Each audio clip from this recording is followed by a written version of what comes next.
Hello, everyone, and a very warm welcome to the Policy Learning Platform Meetup with Projects.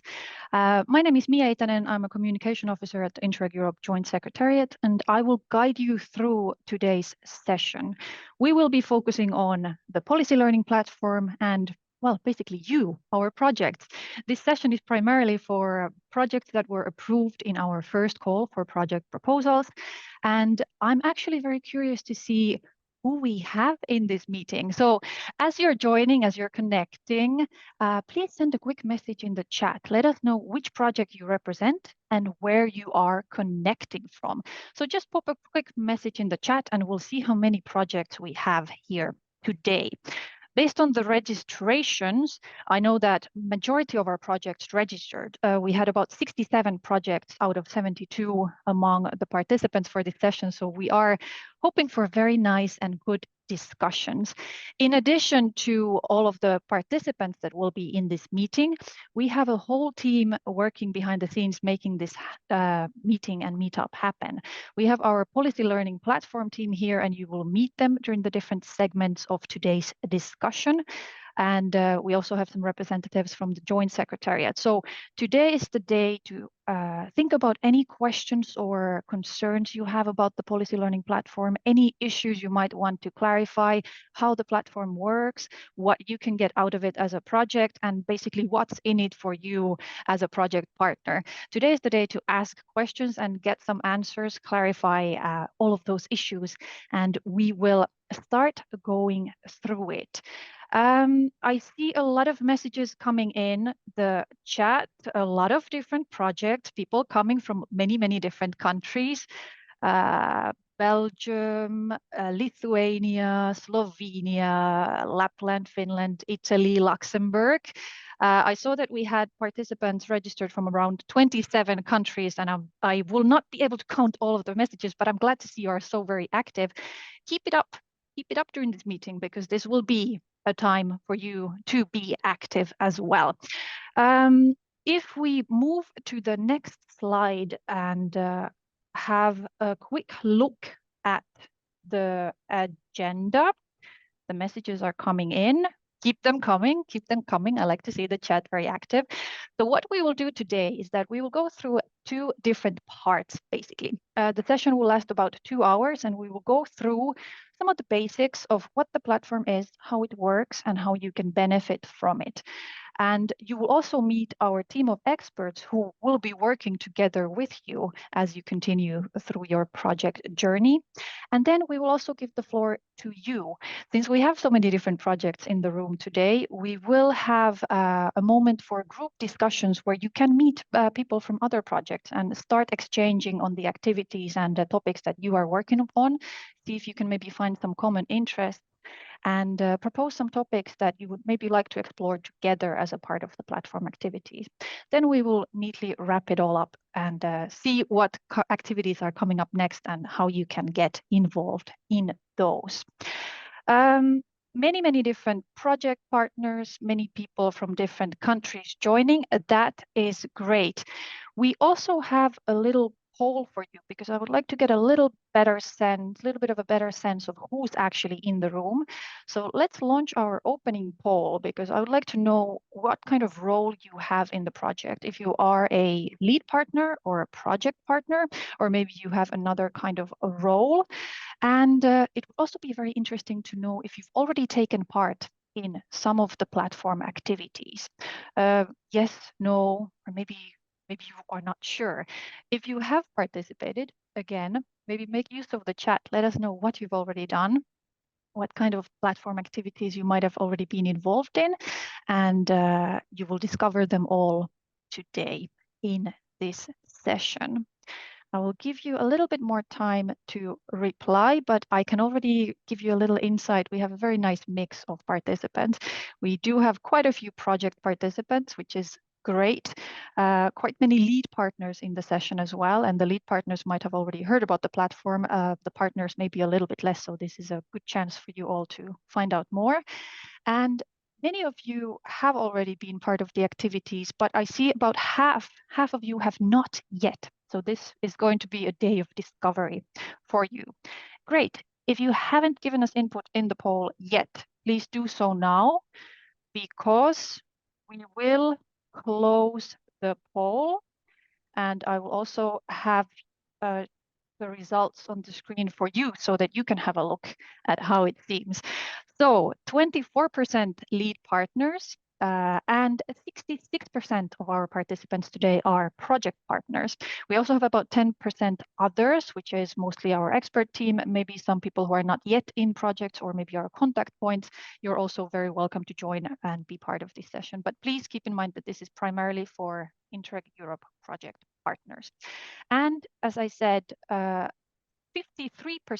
have not yet been involved in the policy learning platform or its activities.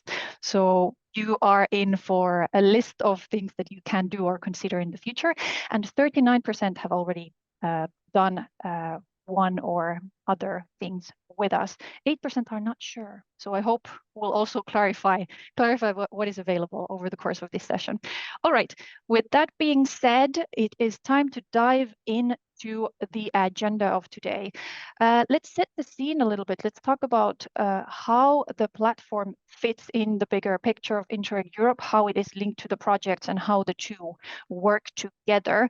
I will very soon hand over to Nicolas Sanger, our head of projects and the platform, and he will give you a little bit of an oversight before we go deeper into the services. You can start asking questions. As you see the chat being very busy, a lot of messages coming through, I would ask you to put your questions in Slido. We will be coming back to your questions and answering them after these introductory presentations, and we will also answer them in writing in Slido. So if you have any questions about the platform, if there's anything you want to know in particular, put it in Slido. And with that, I hand over to Nico to set the scene for today's discussion. Nico, over to you. Thank you very much, Mia. I hope you can all hear me. I hope it's fine. Yes, thank you very much. So good morning from my side. And first, on behalf of the program, I'd like also to welcome all of you in this session dedicated to the policy learning platform. It's a real pleasure for us to have so many participants, because it's a kind of novelty for us to organize this kind of event. In a way, it's the first time we would like to present the policy learning platform, not only to the lead partners, this we used to do it quite often, but also to present it to the whole project community, meaning to all the partners. And that's the reason why, as Mia a bit started to explain, this morning is important, this session is important, because all of you, not only the lead partners, but all partners will be potential beneficiaries of the platform. You may gain from the service of the platform. And on the other side, you will also contribute to the activities. You will be asked to contribute in different ways.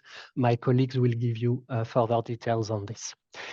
But before diving into the details of the policy learning platform, I'd like to say a few introductory words, starting on the next slide, Petra, if you don't mind. Starting with the rationale of the platform. Why do we have this strategic operation in Interreg Europe? And why it's so important for us to build on the projects, to capitalize on the project's content and results. As you see on the slides, we have summarized it in two main reasons. There's more than that, but I think the most essential reasons are summarized there. The first one is that in your project, you are working with 6, 7, 8, 10 regions from different European countries. And what you're doing in your project is not only of high relevance to the participating regions, but potentially it's also of interest to many other regions in Europe. And that's really a specific feature of Interreg Europe, which is about not reinventing the wheel, which is about capacity building. You all address a shared regional development issue, whether it's related to environment, social, economic development. And you have to understand that what you're doing in your project is potentially of high interest to many others. You may remember that we even have a dedicated question on this in the application form when you first apply to the program. We ask you in this application form why the issue you addressed in your project, why the topic is important for also other European regions. So that's the first reason. And the second reason is that in this program, we have the means to finance a high number of projects with more than 300 million euro dedicated to projects, which means that it's already starting in this new period. We have a very high variety of projects, of people, of content that is gathered in our program. And in a way, it is almost as if we are sitting on a treasure, all this wealth of knowledge that we gather, all this community with thousands of people, thousands of good practices. And it would be very pity not to optimize the exploitation of this knowledge. And that's the second reason why we think a program like Interreg Europe needs to have a strategic operation like the policy learning platform. I can summarize this in this visual in a way that the policy learning platform is primarily building on the project input, let's be clear. And when I say project input, it's not only the good practices that you will collect, that you will report back to the program, but it's also the achieved results, and it's also the community, all the regional development practitioners that are involved in the projects. All this constitute our treasure that the platform wants to further analyze, further exploit, and make it available to anyone interested in Europe. All regions can benefit from the service of the platform. So this is mainly about the why. We saw also in the question of the participant from, I think, Malgozarka has asked also if you could have a bit more insight into the project that were approved in the first call. It will be almost impossible to give you all these details now, but at least I prepared a few slides to give you an idea. You may know already that we are supporting 72 projects in the first call, and most of these projects are approved under Smarter and Greener Europe, which is not a surprise because these were the two main priorities in the past of interregional cooperation. And if you want to have perhaps a better look at what the topics, which topics are concerned, you need to dive a bit more into what we call in our jargon the specific objectives. So you will see on this slide the main specific objectives that are already covered, and some are very popular. I would mention, for instance, SME competitiveness, which is of course very broad under Smarter Europe, or circular economy, which has been the most popular topic in the first call under Greener Europe. And if you look on the next slide on the more social Europe, you will see that, of course, it's a more limited number of projects, but you will see that employment also is quite popular so far. For the remaining policy objective, it's a bit more diverse, the topic that we have. But I'd like to conclude by saying that you have to know that at the program level, we have also defined a more specific topic per project to understand better the issue addressed. And you may be aware of it already because I think we send these topics to all lead partners, but it may be interesting also to all of you project partners to know these topics, and it may help you to identify a possible relevant project with who you would like to exchange and start capitalizing, which is also another objective of the policy learning platform. So I think, Mia, you can confirm that we're going to share this list of topics of all the 72 projects. That's it on my side. I wish you a very good session today, and I pass back the floor to Mia. Excellent. Thank you, Nico. Yes, indeed, as you see, we do cover a lot of different topics, a lot of different projects. We do have a list where we've broken this down a little bit into smaller groups, and we will share that with you. It will be a file that you can also use to filter down the projects a little bit. Just a reminder at this point to put any questions you might have in Slido. We already have a few. We will come back to those right after I've given the floor to two people who probably know more about the platform than anyone else. So you will be in good hands with Torsten and Magda in just a minute.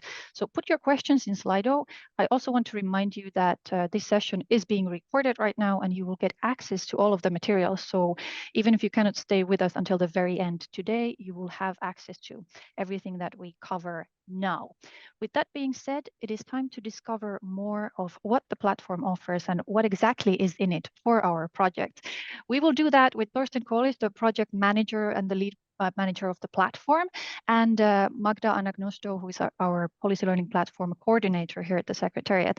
So Torsten, first over to you to talk a little bit more about the platform, and then I will let Magda continue with the benefits for project. Yes, exactly. Thank you, Mia. Thank you, Nico, for the introduction. And also from my side, dear project partners, dear colleagues, very warm welcome to the session. Indeed, I will provide an overview about the different services we offer. Magda telling you more how you can contribute, how you can benefit, and later my colleague Elena, she will present our team and our team of experts. They will give you latest examples of the different activities, services provided by our platform. Indeed, the idea is to build, dear colleagues, on all the knowledge, all the results, the policy solutions you have in your projects, to give access to the knowledge you have, to you, the people behind the policy solutions, and I think an interesting feature in the world of Interreg, beyond project funding, to give access to expertise and also new ways of benefiting from European cooperation. But step by step, indeed, if you hear the word platform, you may think, no, please, not another online database that will be outdated after 6 months.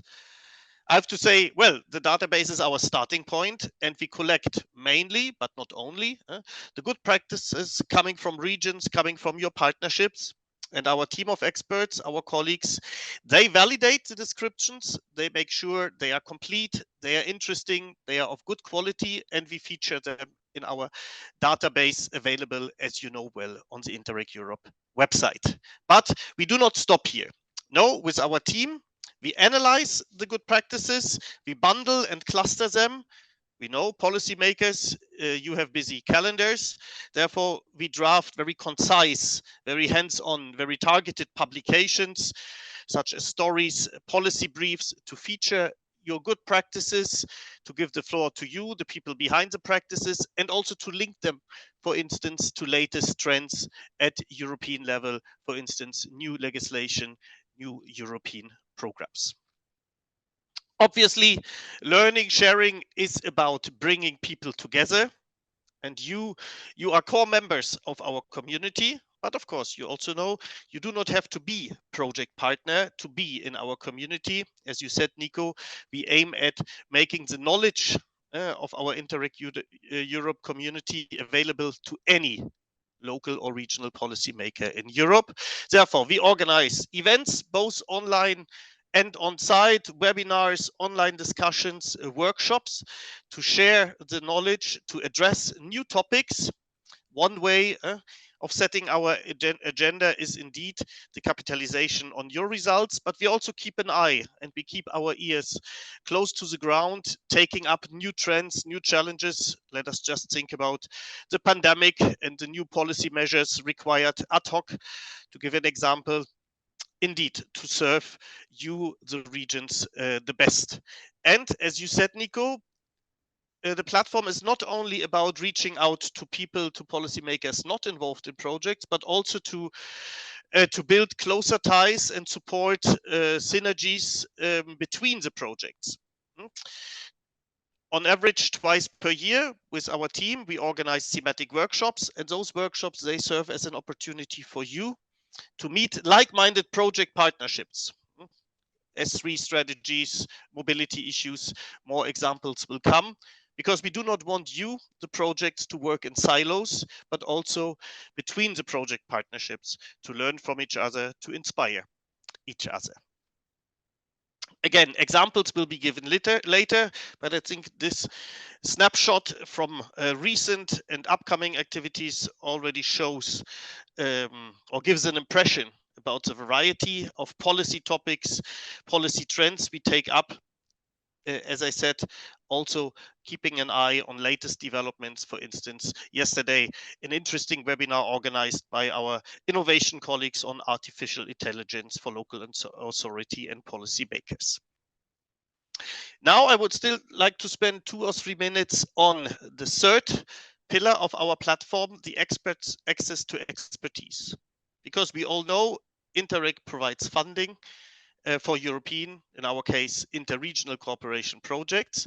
But especially with this pillar, I think, yes, we can say we have taken an innovative approach to offer European cooperation possibilities with without the requirement to participate in projects for 3 or 4 years. We believe they are easily accessible. Therefore, dear colleagues, as you contribute to them as well, let me explain in more detail. You see the two of the 3 buzzwords, peer reviews and matchmakings. Basically, they follow the same logic as your projects. You are facing challenges at local and regional levels, and you put them up for exchange, for knowledge sharing at European and interregional level. Indeed, both services, the matchmakings and the peer reviews, they follow the same logic. You share your questions, your challenges with us, with our team, and we identify relevant peers who are peers, like-minded colleagues, project partners from across Europe, teaming up with you to discuss your questions, to draft recommendations addressing your challenges. Yeah, matchmakings, we could say, are the mini format of those exchanges. They last for 90 minutes, 2 hours. Usually you meet with 2 or 3 peers, well suited for an online exchange or first exchange. And the peer reviews, they are the longer versions of those targeted exchanges lasting for 2 full days. Actually, some of you may also have peer reviews in your work plans, in your project work plans. And indeed, this service we have launched in late 2018 has developed well. This we as a team, we can say with confidence. You see the figures. Despite the pandemic, we also developed an online format. Despite the pandemic, now up until today, we have delivered 63 peer reviews. And as you can see from the map, I'm very glad to say that we have beneficiaries from all parts of Europe, from north, south, east, and west. You can apply at any time. You have to submit an application, but not comparable to the applications for project fundings. 2 pages, and our team, they can also support the preparation of the applications. Afterwards, we will discuss your challenges with you in more detail. We will identify relevant peers, an important step in the process, and based on those preparatory works, we will team up for 2 full days, usually in the host region, the region requesting the peer review. Again, an online format is available, or in justified cases, we could also visit one of the peer regions. Of course, our job to praise, to promote the services, what indeed we perceive as reassuring. Sometimes if you look at the map, you see clusters of beneficiaries, for instance, in Tallinn, Estonia, in northeastern Germany, or in the south of France, where indeed regions, they decided not only to apply for peer review, but to come back with second or third request. Of course, not on the same topic, but spreading the word about the value of the service among their colleagues in their ecosystems. Important, we were wondering at the beginning, because those peer reviews, they are not about funding.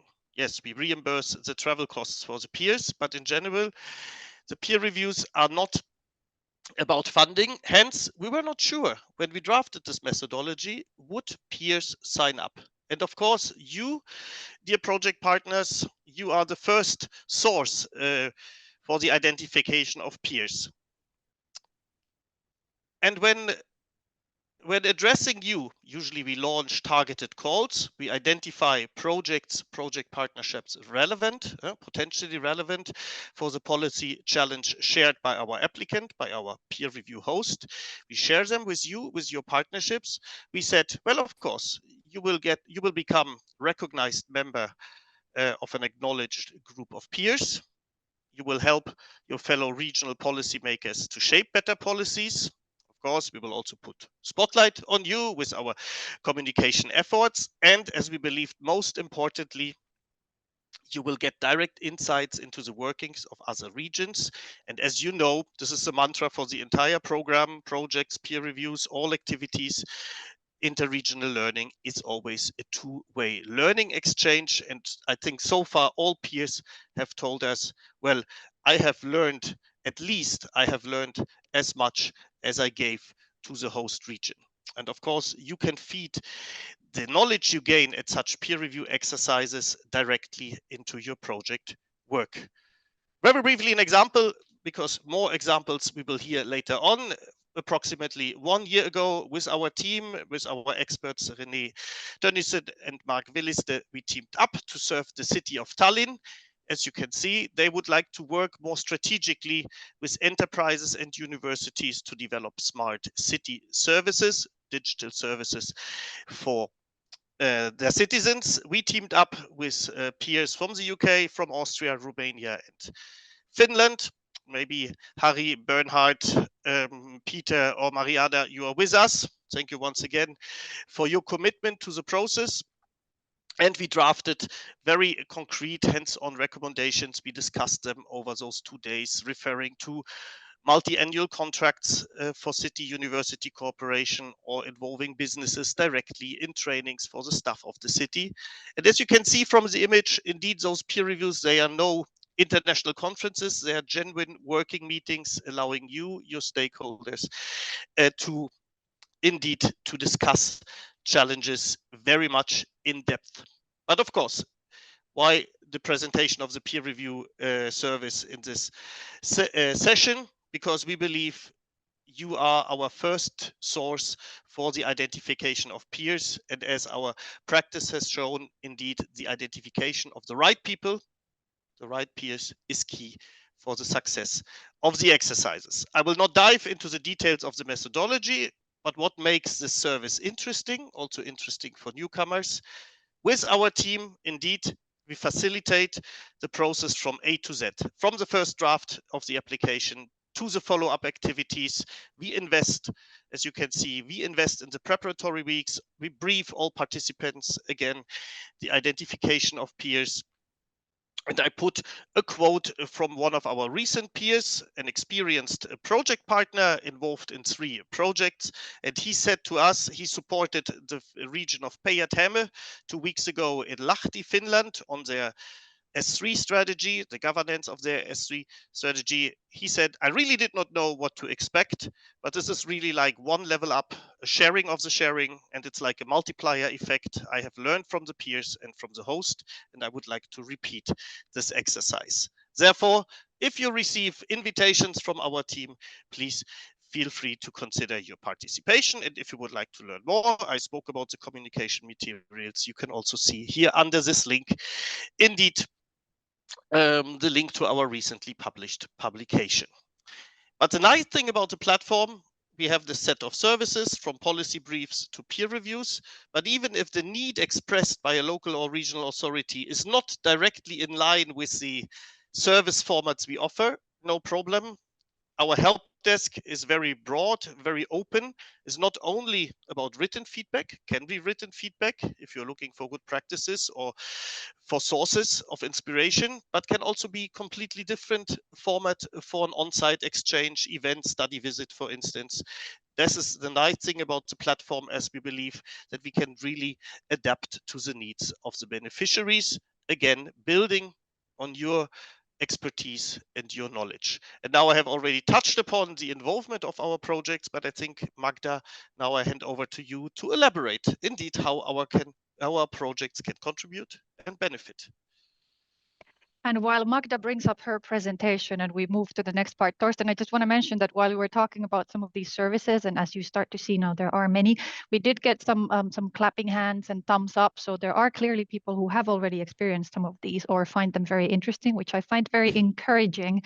And with that, I think it's a good moment indeed to dive deeper into what exactly the projects can do as a part of this. While Magda presents this to you, remember to put your questions into Slido because we will come back to those right after this presentation. Magda, your turn. Thank you very much, Mia. Well, a very warm welcome also from my side. I have to say I'm particularly glad that I see more than 100 participants and that we have the majority of our first call projects here today with us. You may have understood already from the presentations of Nico and Thorsten that your work, your achievements, your experience, your knowledge is actually the fuel for all the platform activities. So it's not exaggerated to say that without your contributions, the platform could not run. So my role now is today to see together with you what exactly are these expected contributions, and maybe most importantly, to see together what will be the benefit for you from this participation. Of course, at the heart of your work are the good practices from your regions. And you know already that before the end of the core phase of your project, you have to submit these good practices in the online database.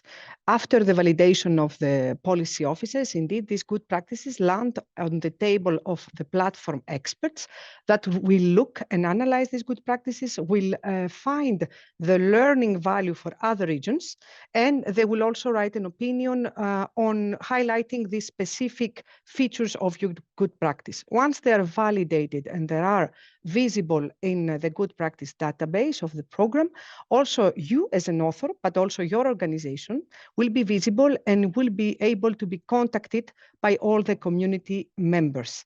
Of course, these good practices, they serve as the first material for all the activities that the platform is doing. They will serve as showcases in policy briefs, in publications, in webinars, in events, even in peer reviews. Indeed, our experts, they have as a mission to analyze all the results of your projects, your achievements. They look closely on the progress reports that you submit.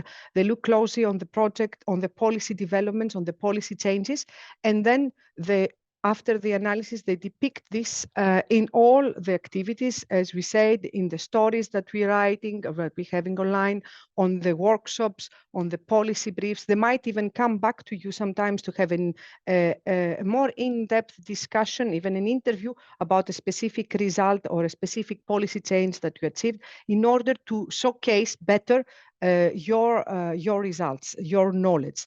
And indeed, for you, it's a unique opportunity to share your work and actually to inspire other people, and sometimes through this even influence policies in other regions. So it's a unique opportunity to share your work. Indeed, Torsten said that we are organizing a plethora of different events. To give you an idea, on average, we are organizing almost 3 events per month.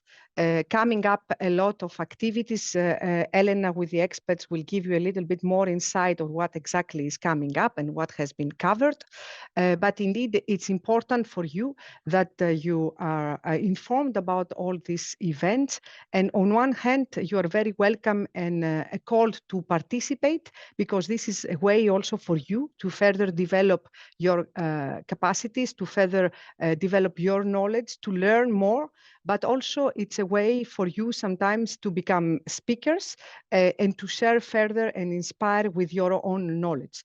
Torsten analyzed a lot about the peer reviews, explained that indeed we are looking mainly and primarily as peers, call for peers in the peer reviews through our project and project partners. So indeed, you will have the opportunity to become peers in a matchmaking or a peer review.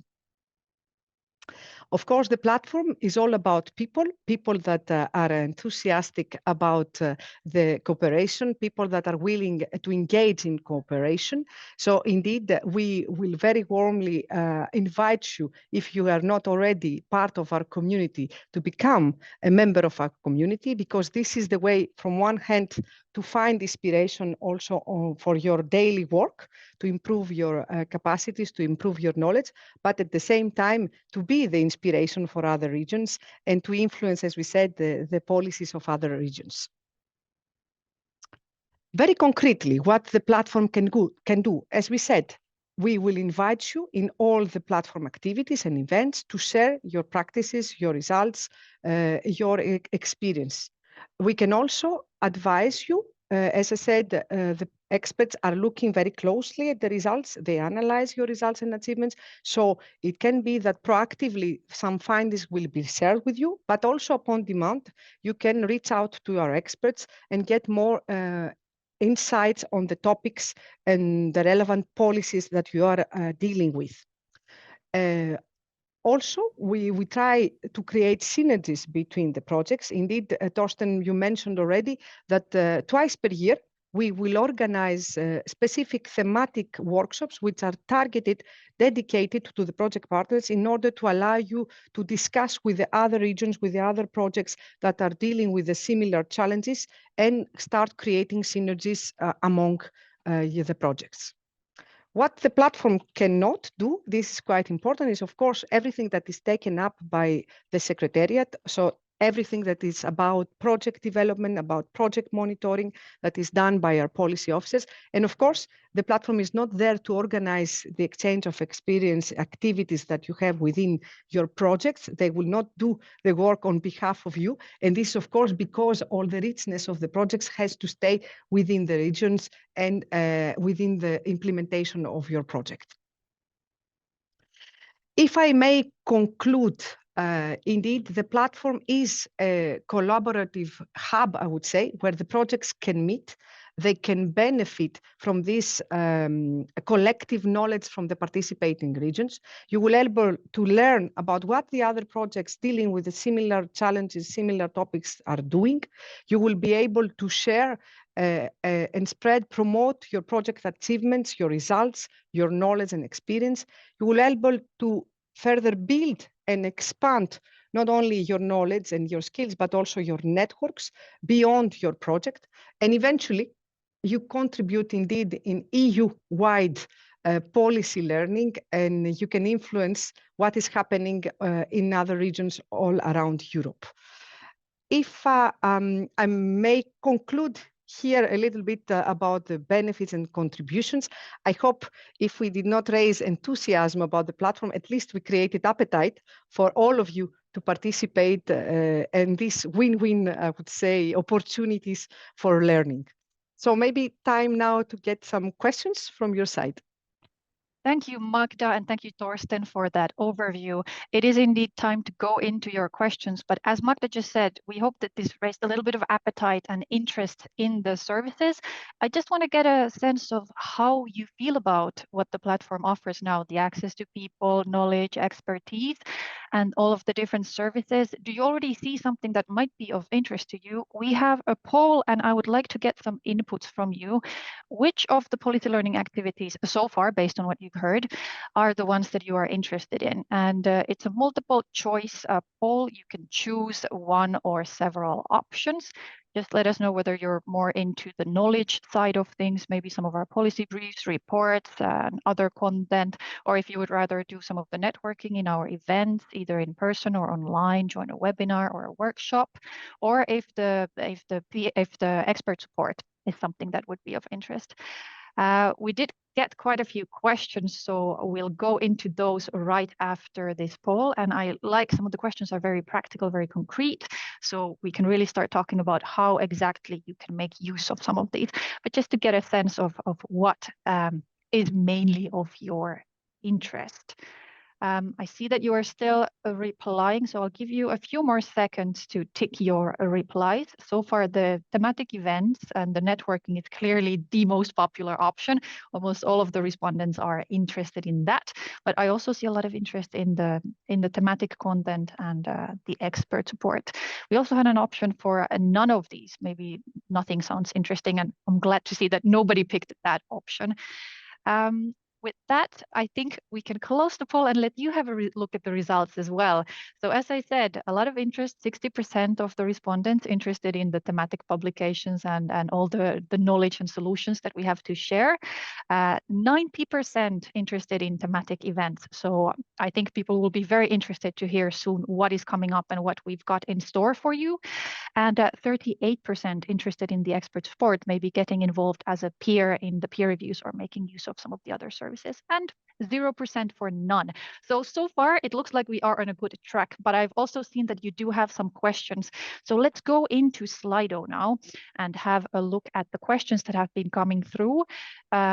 If we take a look at the list, and I will ask all of the speakers that have been presenting so far to be ready to reply. Let's start with some of the first ones on the list. We have Nora, for example, who is asking about this community of peers and how it works. So for networking opportunities for regional stakeholders, what does it mean in practice? Is it one-to-one meetings? Do they discuss with the people within the project, outside the project? Who can request for this type of services? So I think this is going into the peer reviews. So Torsten, maybe you can just briefly clarify, because there's a couple of other questions about peer reviews. who is the peer review for and who can ask for a peer review first? Let's start with that. Yes, indeed. Well, I can answer more generally because I see several questions indeed addressing the eligibility of peer review applicants. Very important question because, as we said, with the peer reviews, we want to offer an easily accessible opportunity for cities and regions to collaborate. Therefore, the answer is no, you do not have to be a project partner. Actually, the opposite. We see the peer review service as an opportunity tool to also get newcomers, meaning local and regional authorities, public bodies not experienced in European cooperation. We see the tool as an opportunity to get those newcomers on board. But project partners, they are not excluded from applying. This is the second part of the answer. But of course, the topic has to be different. Obviously, the program already finances your exchanges on the topic addressed by the project, but they are not excluded from exchanges on other policy challenges. I think the first question is a bit broader, not only addressing the peer review service, but the very different formats we offer, from online discussions via workshops and webinars, indeed, to the expert support services. But the answer to the practical question is very simple. Contact us by phone or by email, and we discuss your interest in more detail, and together with our team, we guide you to the right service, or we think jointly. As I mentioned, we are quite flexible in designing the exchange format. We discuss jointly how your need can be best addressed. So, simple answer, email or phone call to one of us. Good. And let's stay on the peer reviews for a little while because we have more questions. For example, Sonia was asking if it is possible to submit or apply for more than one peer review per institution. Is there a limit for the applications? Should I also take this one, Magda? Yeah, yes. Yes, okay, good. For the moment, we have no limitation. However, the disclaimer we would like to share. First of all, Sonia, thank you very much for your interest. Very much appreciated. So, legally speaking, we have no limitation, but as I stressed or tried to stress in the presentation, we invest in the preparation phase. You have to know the peer review is more than the meeting for 2 days on the spot or online. The peer review requires thorough preparatory works, of course, facilitated, very much supported by our team, but you have to be clear about the policy challenge you address. You may involve your local stakeholders, you may brief your decision makers in advance, so several steps to be taken. Therefore, our suggestion would be not to submit, of course, I'm exaggerating just to make the point, not to submit as many peer review requests as possible, but to think thoroughly, because we would be glad if afterwards the recommendations drafted by the peers, by the team, will not only be stored in the archive, but will be taken up in your region. So think thoroughly for which policy challenge such strategic exchange could be of highest value. And of course, Sonia, very happy to team up with you afterwards. Good. We did get a few other questions about the peer reviews as well, but I just want to turn to the other activities maybe for a little while. So peer reviews, mainly for those who might not be in projects or at least on a different topic, a very flexible approach. Contact Thorsten or the other experts for more information. We're always happy to discuss it more. But let's talk a little bit about the event. The first one is an anonymous question on the list. When there are online events such as webinars, or for example, this event, is this considered a platform event? What kind of online events or webinars there are? Thorsten, I think this probably still falls in your list. Or maybe Magda, you would take the lead? Yes, of course. I think it's important also, probably I can imagine that the partners are also asking because they are also in the progress report, they have to a part where they report on their participation in the platform activities. So indeed, all the thematic events of the platform, the webinars, they are considered indeed as participation. So you can report them. You're asking if you have a good practice in a webinar that is presented by stakeholders of your project, if you should put it as an event of the platform. Yes, you should.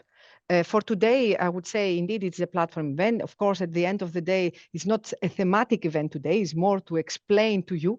It's at program level to explain to you what are the possibilities for you through the platform. So I would say today is not exactly the platform event. As we said, the platform is working on content, is working on the topics, on the themes. So it's more about the thematic knowledge and the thematic events that you will have through the platform. I hope I answered this. Thank you, Magda. That covers indeed this question as well as another question that fell further down on the list. But maybe just to specify, there's an anonymous question of whether the online events are recorded. Just to say that yes, webinars in principle are recorded, and you do indeed have access to the recordings, even if you did not participate in the session itself.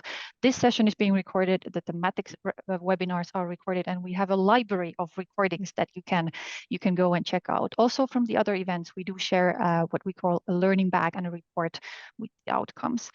Magda also covered the questions on what happens if it is a thematic webinar. Can it be reported? Yes. Let's take the anonymous question at the top of the list. And this one, I would say, Magda or Nico, at which point should a project start contributing to the platform? Do they have to wait until the end of the project to share a policy solution, or at which point can they start chipping in and building this knowledge base that we are jointly putting together? Magda, maybe. Certainly not. You don't have to wait for something. I mean, you keep on with your implementation of your project. The platform is there to accompany, to see as you evolve, as you have policy developments, as you have policy changes, they will look at this. So it's not something that you have to wait. You continue normally with the implementation of the projects, and the platform is your companion where we look as you advance all the results and the achievements that you have. Excellent. Then let's just take two more questions and then start talking more about these thematic activities. When it comes to the expert support and advice, let's clarify this once more. Can it be for a single partner or a project, or maybe for somebody else? Magda, I would like you to start with this and go back to what the platform does and what it does not do, maybe just to clarify this. Yes.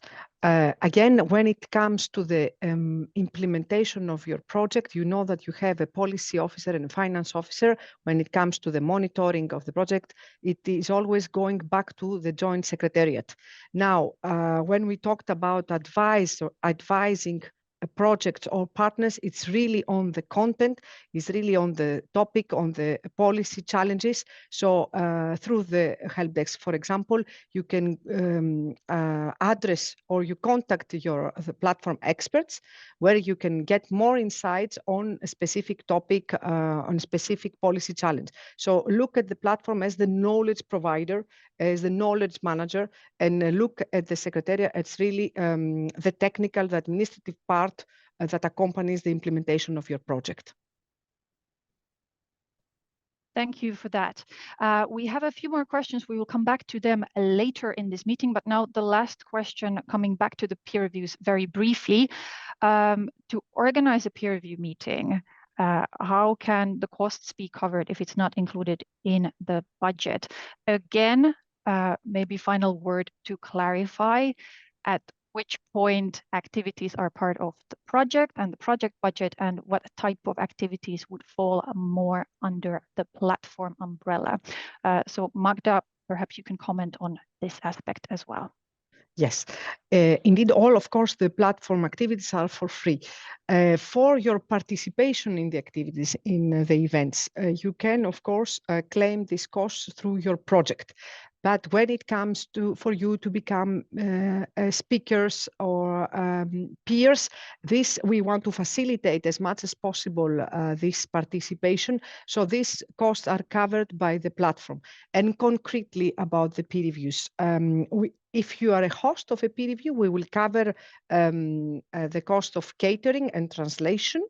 And if you are a peer for a peer review, then we have the possibility to cover, of course, your travel and accommodation, but also the possibility to ask for a flat daily allowance which adds up to 350 euros up to 3 days. I'm very concrete here. So indeed, if you are a peer, you have the possibility to claim this staff costs and travel and accommodation directly through the platform. So we try to do the best for you to participate and be active in all our activities.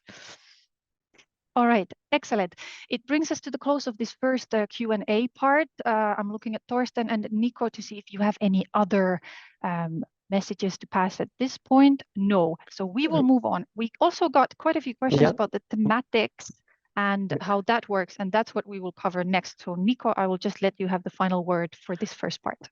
No, I just wanted to clarify one of the questions because I'm not sure. One of the questions was if we organized an event where our good practice from the stakeholders are featured, can we count it as a PLP, a policy learning platform event? To be totally clear, if it's within a policy learning platform webinar or peer review or whatever, of course it can be. If it's a project event organized by the project itself, this should not be reported as a platform event in the report because it's your own activity in the project. So because I don't know if the question was fully clear, just to make things clear, especially now that the progress report has to be completed, not to create any confusion. Very good specification. Thank you for that, Nico. Now let's go into the activities that you can report as platform activities. These will be mainly delivered through our team of experts, and you will meet the experts now. We have experts working on different topics, following different projects, looking at different policy areas and issues.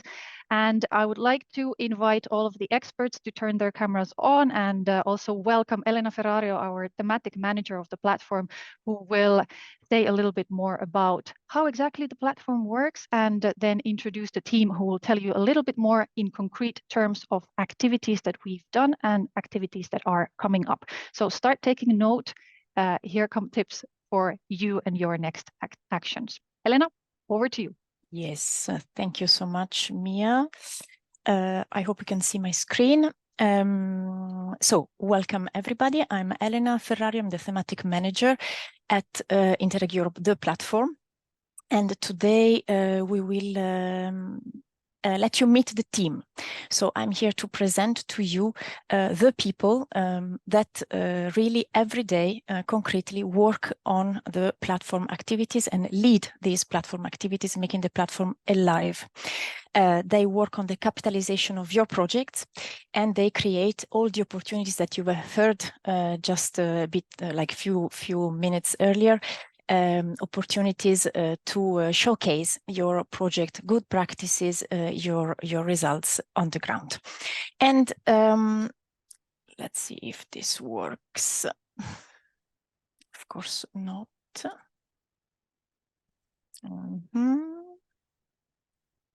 Okay, yes.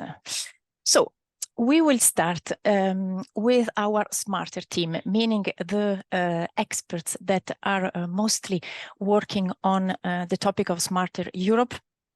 So I kindly ask you colleagues to show your camera. I unfortunately don't see you all here, but it's my screen.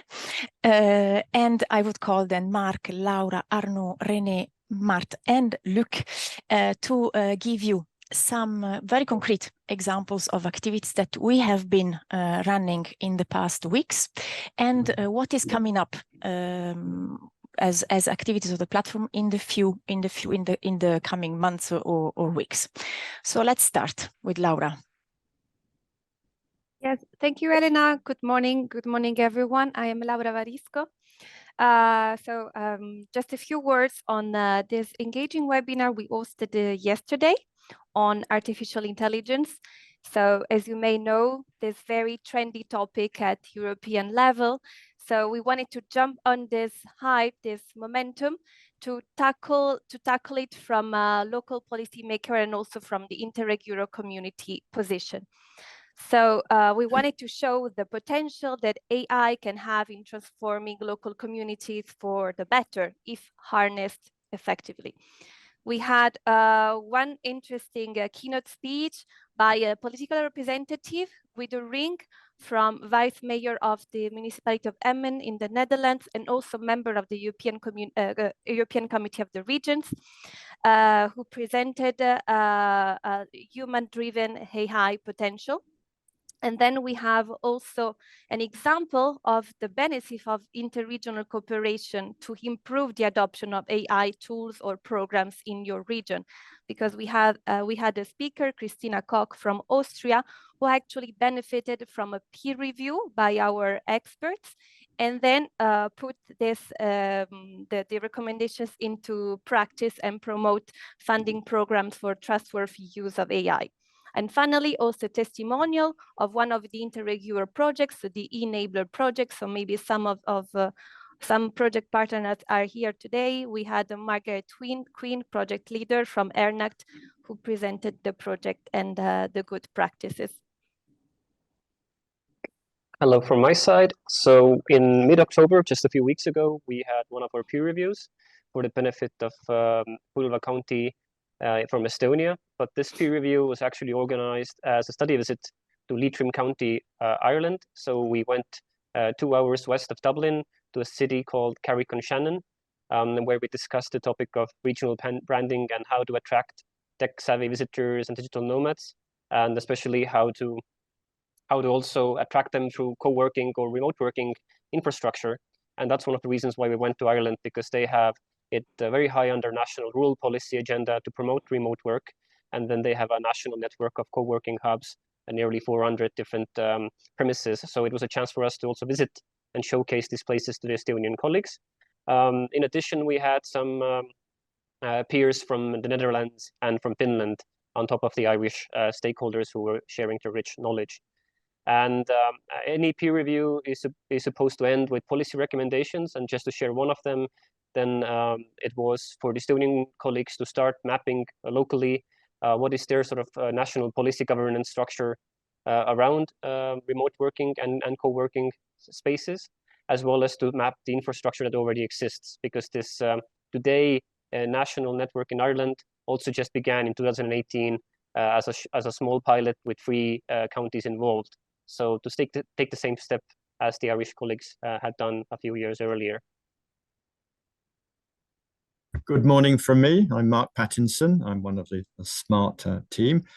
The peer review that I'd like to showcase here is perhaps not as a trendy theme as artificial intelligence, but it lies at the heart of what Interreg Europe is all about. As you see, we are in Brandenburg, working with ERDF funding for interregional innovation project stimulation, in particular with our friends from Poland.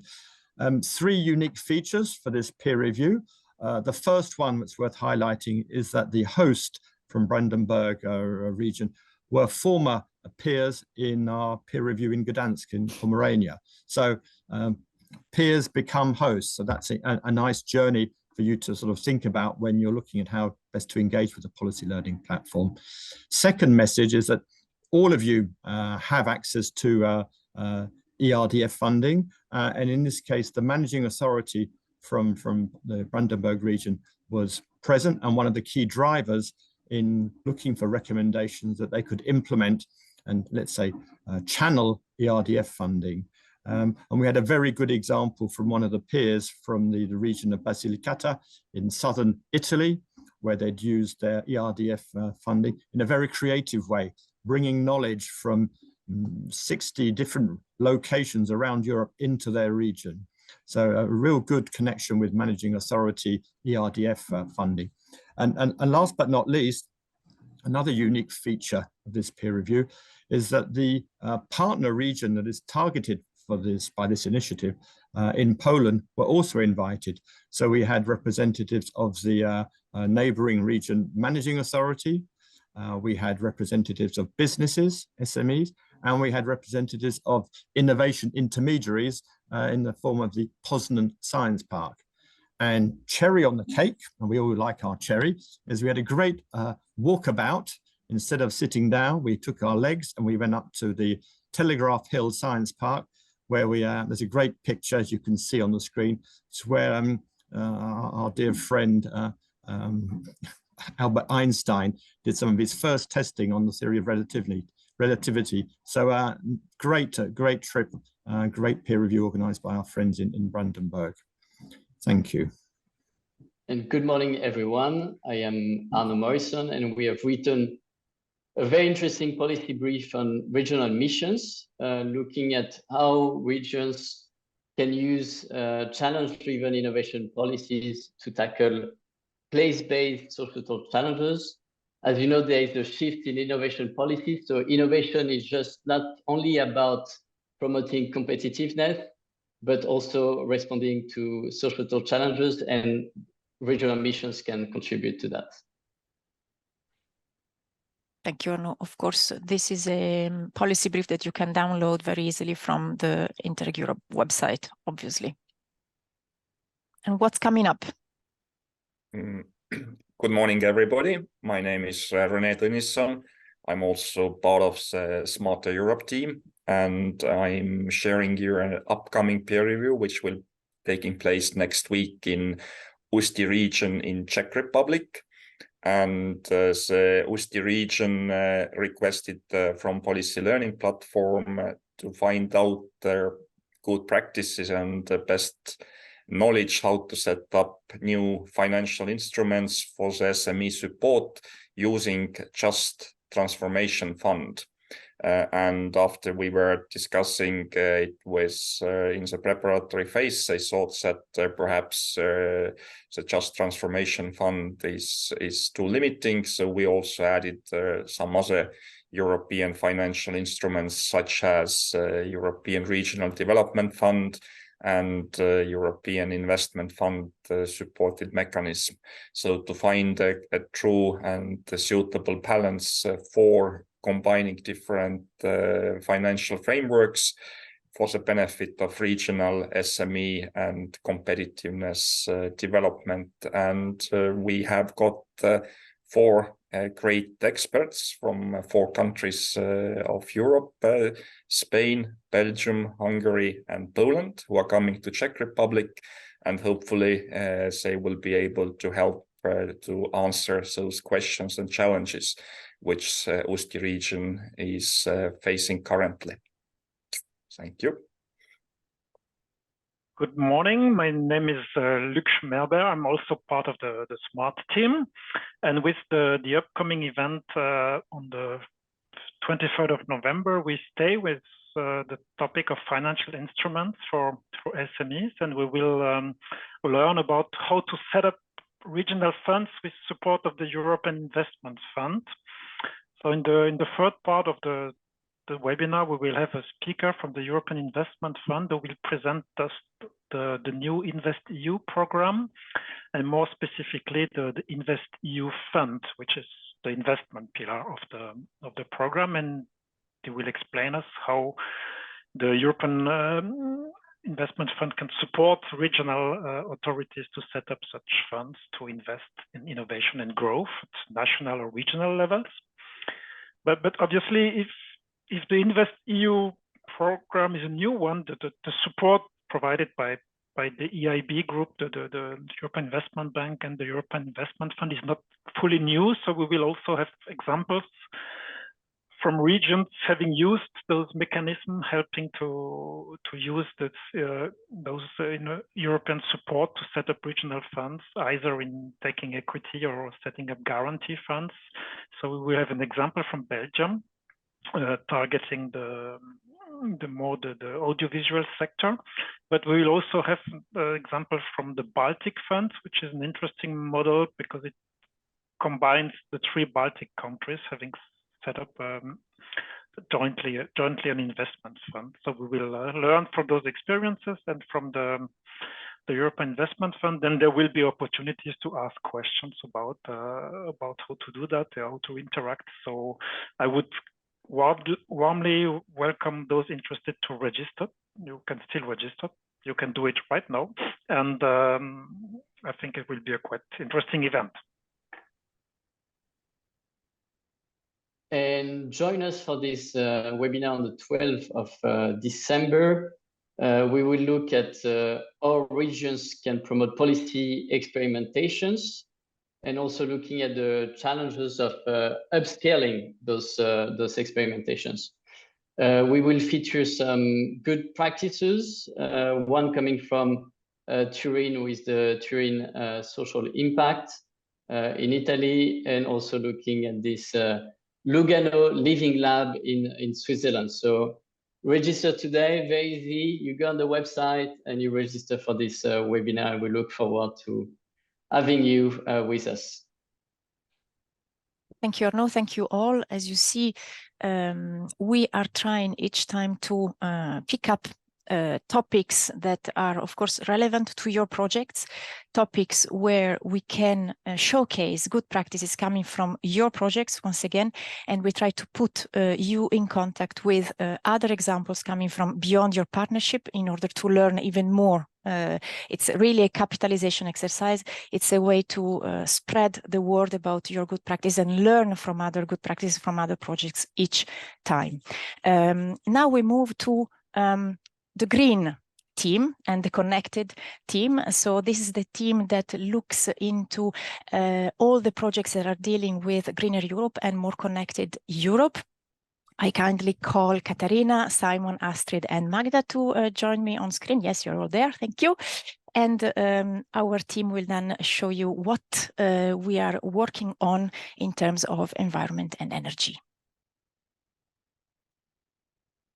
Yes, hello, good morning from my side as well. My name is Astrid Severin, and I am working for the Greener Europe team. I would like to kick off the presentation of our recent activities with a webinar series on climate adaptation. So climate adaptation is a new subject, so we're really happy that we could already feature some examples there. This webinar series was starting with a webinar on coastal restoration. Here we had examples from the Po Delta in Italy, the Ebro Delta in Spain, and also from the Irish coast.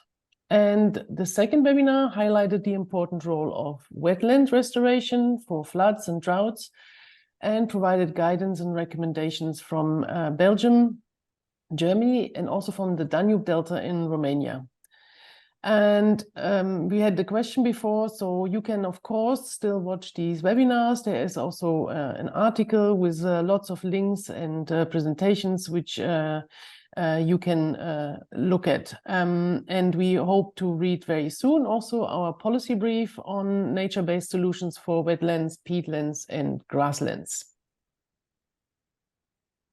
Yeah, good morning, everyone. So my name is Simon Unkin, also part of the Greener and Connected team. So a few months ago, we published our policy brief on decarbonising the heating and cooling sector. This, of course, is an issue rising up the political agenda in response to the energy crisis and resulting policy developments across Europe.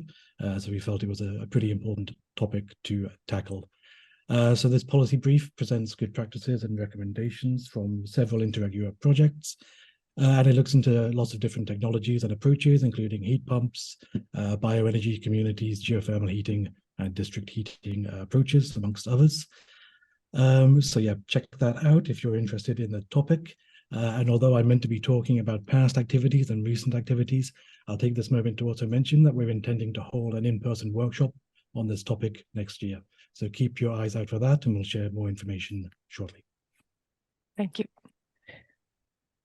Hello from my side. I'm Katharina Krell in the Green team.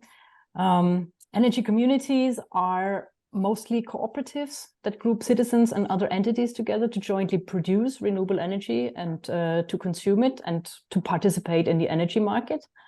And these energy communities are great to have in any territory because of their multiple benefits. They help meet the renewable energy targets on the ground. They help raise private financing for the energy transition. They ensure citizen acceptance of renewable energies through participation. And there's very strong interest in this renewable energy community topics. Therefore, we have produced already our second policy brief on the topic. And you can find 15 pages full of good practices from all across Europe and recommendations for regional and local policymakers on how to support renewable energy communities in your region. So what can the public hand do to support these? We also have 3 new projects, Interreg Europe projects, focusing on this. So the public topic is really trending, and we receive many requests for peer reviews on the topic. We have already served the Spanish municipality ASCO and the Cyprus Energy Agency with 2 separate peer reviews on the topic. And so we brought experts directly in contact with the interested authorities for an intense 2-day exchange. And the impact is hopefully to kick off the first local renewable energy communities in each of these 2 areas. Thank you, Katarina. Just to say that we have, I see on my screen one of our beneficiaries of a peer review, Roger from ASCO in Spain. So thank you for joining us. And it would be good for you if you can share in the chat some impression that you had on the peer review. What's coming up? Okay, so yeah, on to the upcoming activities. So tomorrow afternoon, in fact, from 2 p.m., we're holding our next webinar on the topic of district approaches to sustainable energy. So these are approaches and technologies suitable for improving the performance of multiple buildings at once. So this should result in more cost-effective interventions through larger scale activities. So yeah, we have a wonderful keynote coming from the Horizon Shape EU project. Then some excellent good practices from the Interreg community, exploring suitable technologies, but also looking at how to integrate the district level into regional planning documents. So yeah, if you have some time tomorrow afternoon, again, registration remains open. I see the link there in the chat, so I'd encourage you to join us. So hello again. So the new EU forest strategy underlined that forest ecosystems have shown some improvements in terms of quantity in the last decade. However, the quality of forests is deteriorating, and we have problems with the canopy. Many tree species are threatened, for example, by invasive species and drought. So there is a lot of challenges for the different regions around Europe with regard to forest ecosystems. So we are organizing an e-workshop called Boosting Forest Ecosystems on the 14th of December. The registration is open already. And we will present excellent good practices and solutions from Slovenia, Italy, Spain, and Poland. We will also have a presentation from the European Commission, the Forest Europe, and the European Forest Institute. So a special feature of this e-workshop is an online help desk that we're offering at the end. We have this session, you can register for it on a first come, first served basis. So register today and make your claim for a spot of a help desk, for example, as well. Again, it's happening on the 14th of December from 2 to 4:30 p.m. And hello from me. My name is Magda Michalikova, the last member of the Green team. And I would like to present to you one of our many upcoming peer reviews. This one is for the Ministry of Development, Public Works and Administration in Romania. And the ministry has published a law that's dealing with sustainable mobility. And one of the measures they want to implement are low emission zones. So they've come to us to ask for help to find experts and peers in Europe who have experience with low emission zones and could advise them and share the good practices that they have implemented in their regions. So we have peers from Italy, from Poland, from Bulgaria, and from Germany joining us for this peer review. More connected Europe. Yes, more connected is another word for sustainable mobility outside. Yeah, so if you don't see it immediately, but here we talk again about sustainable mobility. So these 2 peer reviews are under. Yeah, one has been taking place and the other one is underway. Both are about the policy challenge of really how to offer better sustainable mobility services for residents outside of cities. In Alentejo region, we discussed MaaS, that is Mobility as a Service solutions for low density areas. It's a region with very low density and a very high spread, meaning public transport is very expensive. So with invited peers from other European regions, we explored if other mobility services can be combined with public transport, such as school mobility, mobility for health, and also new on-demand mobility where you can, for example, call a bus. And that peer review took place in October and was for the regional authority of the Alentejo region. And upcoming is DRT services, that is demand responsive transport services in rural and peri-urban areas. This peer review upon request of the Ministry of Transport of the state of Saarland in Germany. So again, we have a whole region that is covered. Saarland is rolling out demand responsive transport services and seeks to de-risk this approach by asking advice from experienced DRT managers from other regions. And indeed, all peers manage their own demand responsive transport schemes in their territories. We have Ireland, Catalonia, Coimbra, and Leipzig represented, and that's taking place last week of November. Thank you so much, Katarina. And now we move on to a completely different topic. We switch on to more social Europe with our colleagues Eric, Mart again, and Luc again. Thank you for joining me here. We are a big team because we are covering basically the whole cohesion policy, covering all the topics of Interreg Europe. And some of us really have a quite variety of expertise, and we cover, yes, all of the topics, all of the themes that you with your projects are working on. This time, special attention for our more social Europe projects with Eric that will start telling us what we are working on in social Europe. Yes, good morning to all. Thank this great opportunity to exchange with a broad range of project stakeholders. I'd start on social with a webinar we organized a couple of weeks ago on culture as a lever of social cohesion. The starting point for this webinar was the observation that we've seen lots of discussions, initiatives on culture as a vector of economic growth, but maybe less on the culture as a social glue binding us together, as a vector of integration of third country nationals, as a vector of trust, or element to promote dialogues.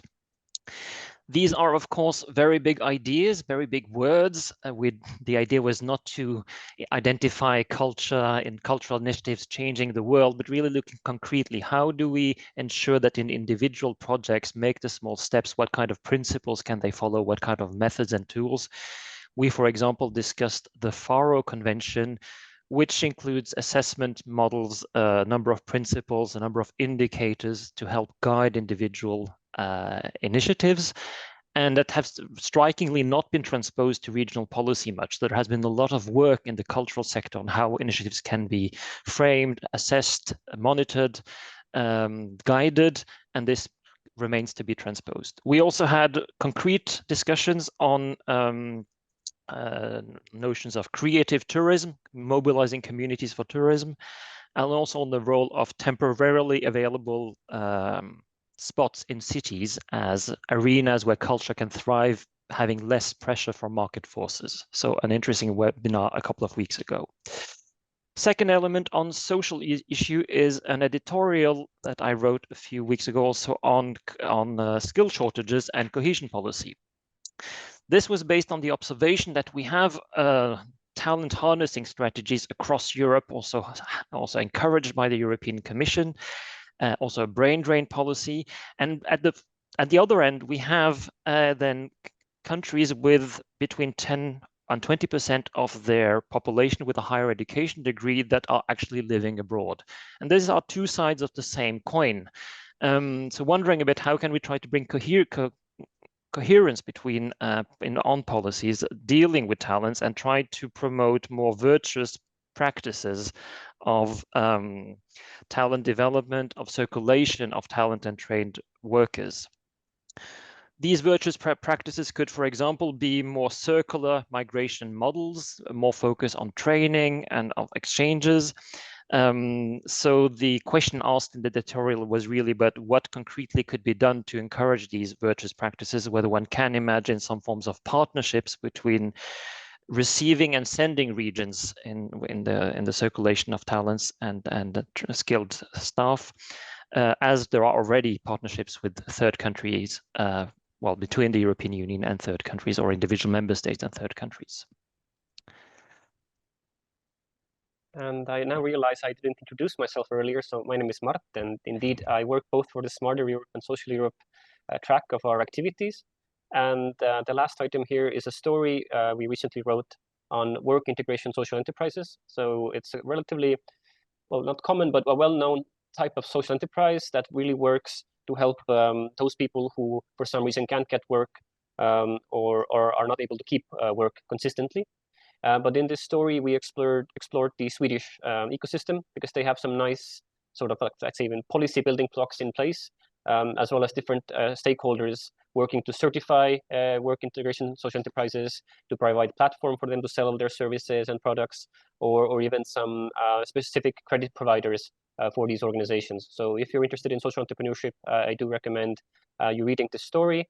And at the end of the story, there's also a link to a report written by our community member, Anders Bro, from the Örebro region, Sweden. And in this handbook, he describes how in Sweden, social enterprises can collaborate with public authorities. So also a very interesting read that I would recommend. Thank you. Thank you, Mart. What's coming up with Luke? Yes, thank you, Elena. So we're coming back to the peer reviews, and one of the topics that was highlighted by Nico also at the beginning in this new social priority, which is the topic of employment. So I think it will be the first time we will support on-site a European and ultra-peripheric region. We will go to La Réunion by the end of the month with a delegation of 8 peers from all over Europe, Southeast, Northwest, which was very, very nice. And we will discuss with the regional stakeholders 2 of the main issues, which are strongly connected. It says how to reduce the academic dropout, so the dropout rates from school and from vocational education, which is quite high in the region. And second, how to integrate then into the labor market those young people which are unqualified and unemployed. So we'll spend 3 days on site. It's a long trip, so we contrary to the usual format, we will spend a longer time on site, and we will try to provide our host with good input for their regional action plan for 2024 about those topics which they made a priority in the policy action for the coming year. So let's hope for good results there. Yes, I'm confident there will be good results. Now we can move on to some of the policy areas that are somehow a little bit new to Interreg Europe, if you like. Of course, also including social, but this time we are addressing policy objectives where we have a little bit less projects, but this means that we are also looking very much forward to your input and your good practices on a Europe closer to citizen and governance further on, because we are looking forward to enriching the database of good practices, enriching the community wealth of knowledge with your input. So you're very, very welcome to submit your good practices into the good practice database, talk to our experts, to our team, in order to also make you known by us. Astrid, Arnaud, thank you for telling us a little bit what still we are working on already in this topic. Yes, thank you, Elena. So last June, the Policy Learning Platform organized a very nice workshop, Rethinking Local Policies. We were in beautiful Ghent in Belgium, where we had more than 170 participants. And we looked at integrated strategies from different perspectives. As you can see, We look at integrated strategies from space for innovation and space for entrepreneurship, looking at modern green districts and bringing back nature to the city. We also had the chance to go around and visit great places in Ghent. I know that all spaces for innovation, we went to Die Kroeg, this beautiful library. So it was a great time in Ghent during this workshop.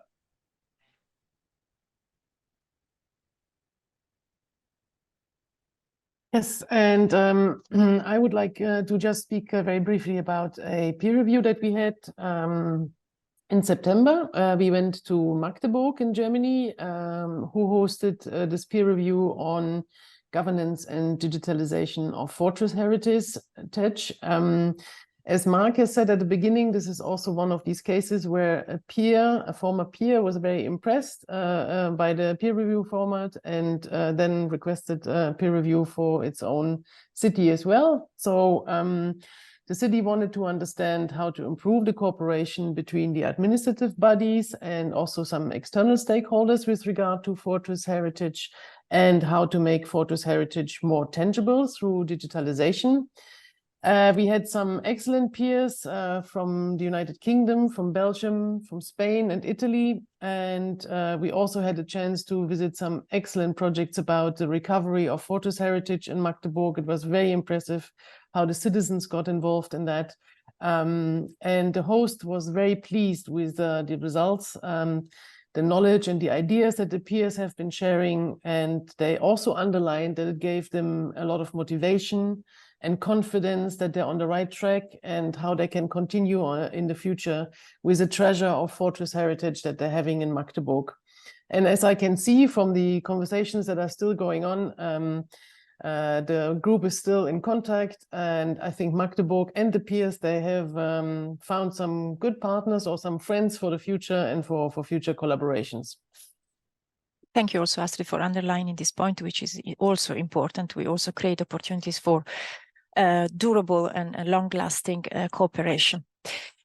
Last point on our side, in order to meet the team, you see our faces, mine and Torsten on the screen, but in fact behind this topic governance there is much more. Actually, all the team is involved in this somehow horizontal type of topic.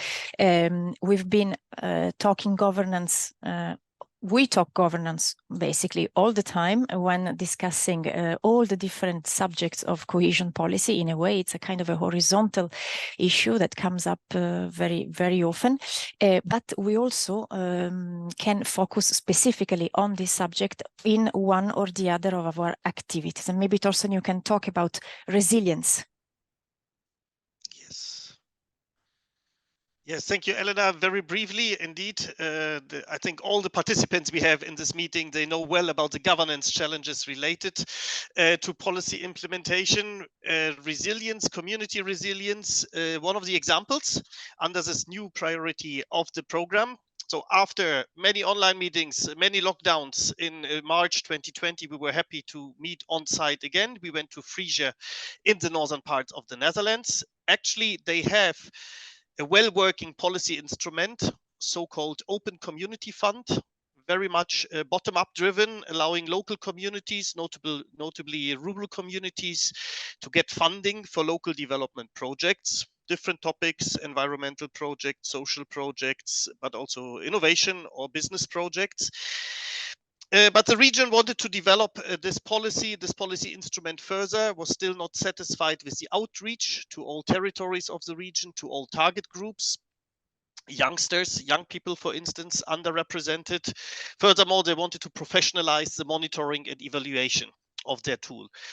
And the peer review served as an opportunity to discuss efficient, effective communication campaigns with them, the value of local heroes on the ground, to accompany the funding with capacity building measures, better enabling local actors to develop and implement local development projects, and also to share methodologies for participatory monitoring, so directly involving citizens, stakeholders in the definition of objectives and indicators for their program. But beyond those more technical aspects, they also underlined again the importance of local actions to address the grand challenges of today's world, and also for the regional government to regain trust by working at eye level with the local communities to regain trust in local and regional policy making. And last but not least, interesting from the program perspective, this peer review paved the ground for an application submitted successfully under the first call of the new Interreg Europe program, GoCore, under the governance priority. And I think as an acknowledgement for us, the peer review methodology they experienced back in 2022, they integrated in the work plan of their new approved project. Thank you.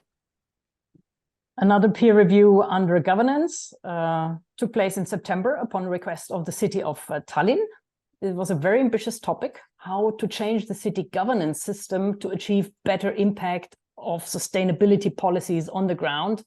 Tallinn is clearly a front runner, so you see that peer reviews can make the best in class even better and not only help the lagging behind catch up. There is not much experience on the topic. Nevertheless, the peer review was a great tool to bring together the latest expertise on the topic in a very open and constructive exchange. It's very high academic quality, I would like to highlight, and yet a very strong practical angle. We had 2 academics and 2 citizen representatives, 2 city representatives, so it was a good mix.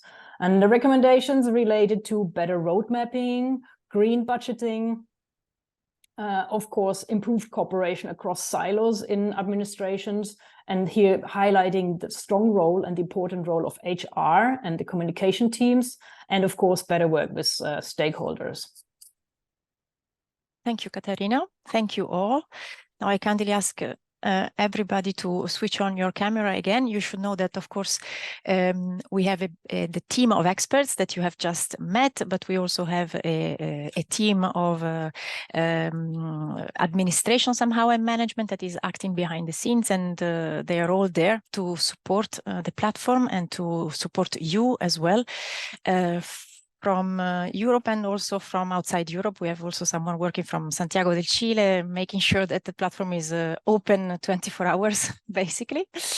And just maybe my last point is how to get in touch with us, because as Magda said before, the platform is made of people. The platform is made of the community members, meaning of you, and it's made of us, the platform team. And there are many different ways in which we can work together, in which we can cooperate. And the first thing is definitely, get in touch. We can talk together and see how we can be of help. First of all, very simple, send us an email. Call us. We are very happy to talk to you in whatever way you wish. We're very easy to access. It's not just a virtual space, but it's really made of people that are there to work daily on the platform activity. So do not hesitate to call us and yes, write to us. Use the help desk. Previously, my colleagues have mentioned already this tool that exists on the website. So you can use it anytime, and the help desk will reach one or the other desk of our team. So no worries, and you will get a reply very, very soon. And finally, I also would like to spend 1 second to talk about the Make a Wish. So if you would like to make a wish about any topic of your interest, you can. And this is a way also to reach us and to contribute, very importantly, contribute to the agenda of the platform. Basically, the way we organize our activities is that we start with analyzing and looking into the needs of the community. The needs of the community expressed in what we call a Make-A-Wish survey. It's a very simple survey that you will receive every 6 months, more or less, where you can tick the different topics that you are interested in and propose new ones. And on the basis of the analysis of the results of this survey, we really do shape the calendar and the activities of the platform. So we exist, as Magda said before, we exist because you are there, because you contribute to the activities and the development of what we do. And we really want to want to serve you by defining the topics of all the activities that you saw, defining, yes, the topics of our webinars, of our workshops on the basis of what you want us to work on. So this is very important. So never hesitate to come to us and reach out. Mia, we are done. Thank you, Elena, and thank you to all of the experts. As you've seen, we do have a very full agenda, a lot of people, even wearing multiple hats, working on different topics. But I hope you found the people who are closest to your topic. What we will do, we have about half an hour left of the session, and we also want to give you the chance to have your say and really let you think how you can be part of these activities and how you can maybe use the platform to find synergies with other projects, as said. If we can bring back the presentation, we will have now a short round of group discussions. We will divide you into groups based on the topics that you are working on.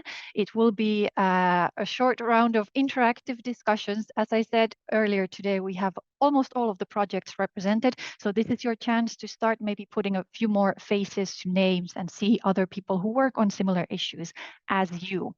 So we will give you now maybe about 20 minutes to go into smaller groups and see if you can find some common interests. Our experts whom you just met now will be there with you. They will tell you a little bit more about what is available from the platform and how things work.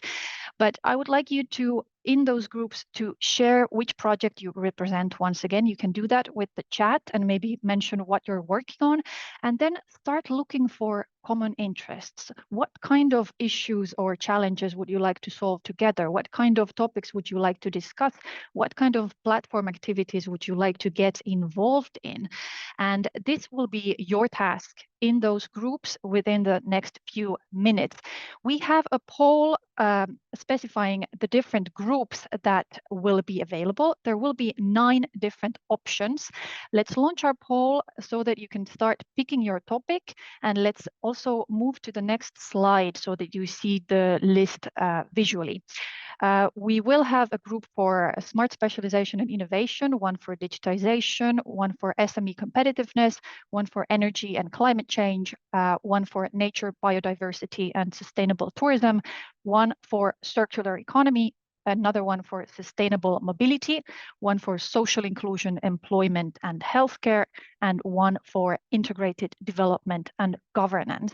So pick the one that fits the topic of your project or the topic on which you would like to exchange with others.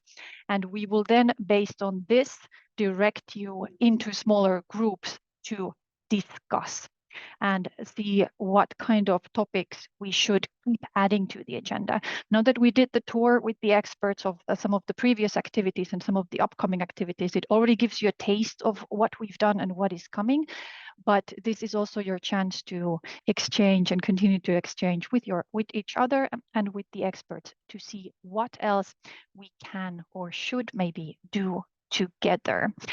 I see now that about half of you have replied. Please note that if you do not reply to this poll, we will not be able to automatically allocate you to a topic group. So you will stay with us here in the main room instead.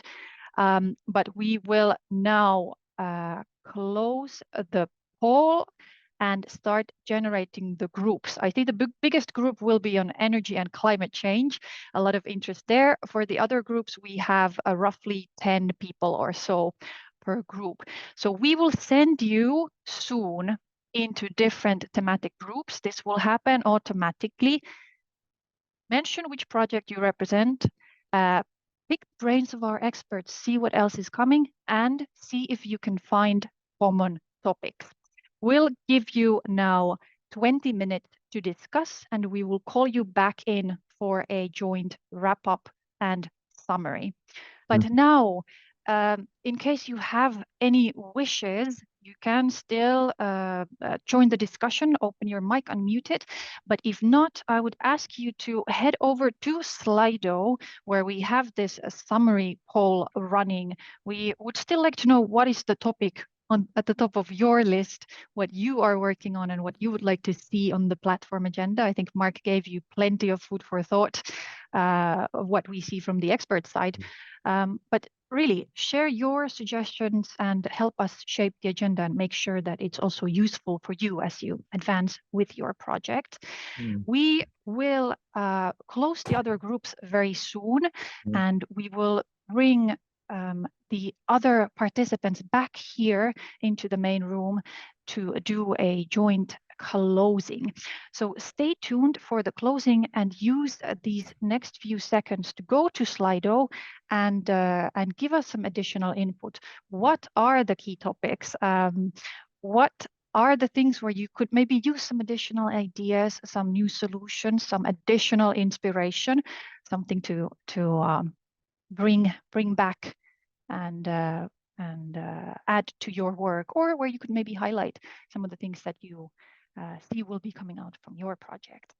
I see that more and more people are coming back, so I will just repeat that we will be wrapping up this session with the short closing poll. For that, you can head over to Slido, where we have 2 questions for you. We want to know what you want to see on the platform agenda, and we also want to get some of your additional suggestions or comments. So please do give us some of your input and help us put together the summary of this session. We will do it as a joint poll. So if you are coming back to this session, I see most people are back. So we will be doing a joint summary of this session. Go over to Slido, answer our poll, and let us know what are the key issues you want to put on the agenda. This is your chance to give us wishes, hopes, suggestions, and our team whom you've now met will then take this into account, and we will be making use of these inputs and building it into our activities. While you do that, we will also launch another poll, because we want to get a little bit of feedback from you in terms of this session. Do you now have a clearer picture of what the platform is? Was it useful? Did you see yourself using some of these services or making use of the platform? Do you still have some questions? So we also have a little pop-up here in Zoom to give us a little bit of feedback. And while you reply to these polls, I will just share a couple of additional highlights of what to do next. If we move to the next slide and have a look at what else you can do. Yes, we see the topics are building up very, very nicely. A lot of interest towards energy. This we for sure know. Energy communities, circular economy as well. You've met now the experts, you know who from our team are working on these topics, so you know who will be in touch with you or whom to contact if you want more ideas. Food industry, rural resilience, cybersecurity, gender equality, digitalization, many, many different topics. So very, very broad agenda, very wide list of different topics. I hope our experts are taking good note of these ideas. And I will leave the word cloud open so you can continue to add to it. And this is indeed the list that we can be building on as we continue with the activities. But I would like to wrap up with a couple of general reminders or pointers maybe. So if we go over to the next slide, and you can still keep adding more input in the Slido poll, it will be open. You can still continue to put input there. Let's move to the next slide and another slide further here. the Slido questions are there. We've answered the questions in writing. You will get a full recording and we'll have all of the Q&As available for you to review later in case you missed any of the replies as we were going through it. But now to continue discussing, you had a chance to meet some of the experts today, some people from other projects, but you can continue to do it. We have thematic groups built as a part of this event, and you received a link to this section of the website earlier today, and it will remain available for you also after this event. So you can go there and continue to build these groups, group and network around different topics, and you can use our community then to reach out to each other. So you can find people who are involved in projects working on similar topics as you, and you can use this tool to link and connect and network with each other also after this event. So this was just a start, but as we continue, you will have more opportunities to engage in discussions. Then I just want to remind you that the platform services, everything that we've discussed is available for you. If we go to the next slide, you will have access to links to material, and basically what you need to take home from this session is that all of the information, services, solutions, inspiration is available through our website. You can access the knowledge, all of our policy solutions. You can reach out to people, to the community, not only the community, but also our team, our experts who are here today. And you can also see if there's a way to make use of the expert advice or become a peer maybe for an upcoming peer review, or let your colleagues in your region know about these services and encourage them to make use of it even beyond the project itself. As the key next upcoming events, we do have some webinars and online activities happening quite soon, actually. So for you to continue to meet other projects and people working in your policy field, as you heard, we have another webinar tomorrow on district approaches to sustainable energy. The registration for that one is still open. We have another one later in November about setting up a regional fund with the European Investment Fund, also an online event. And in December, there are two different events, one on unlocking innovations and using regions as laboratories of policy experimentation on the 12th of December, as well as this workshop on boosting forest ecosystems that Astrid mentioned a little while ago. So these are the next key dates to keep in mind. For more, if you haven't yet, please subscribe to our newsletter. That way you get all of the latest updates as they are coming along. Follow our news and events. That's where we publish all of this information, and that's where you also get access to all of the recordings, the material, the report, and additional inspiration. And for any additional questions, you can always reach out to us. The whole team, all of the experts, our platform team is there to answer the questions and give you the thematic input when it might be valuable. And also the team at the Joint Secretariat is available then to help you with the project implementation related questions. At this point, I see that the word cloud is getting bigger and bigger. There are even more words coming in, so the Slido poll will remain open. You can keep building this word cloud, and we will use that to summarize the session. But this basically summarizes what we had for you today. Only a start, giving you a snapshot of what the platform offers, what is available through it, how you can benefit from it. Now it is your turn to really find the services and those activities that would be the most useful for you. So make use of them. Don't hesitate to reach out to us. Thank you very much for joining. Thank you very much for being part of this event. Thank you for being so very active, and good luck with the implementation of your project. And we hope to see you in the upcoming platform activities. Thank you so much, and have a nice rest of the day. Thank you, bye. Thank you, bye. Bye-bye. Goodbye, everybody. Bye. Thank you. See you soon. Bye-bye. Bye, everyone. Thanks. Bye-bye. Bye-bye.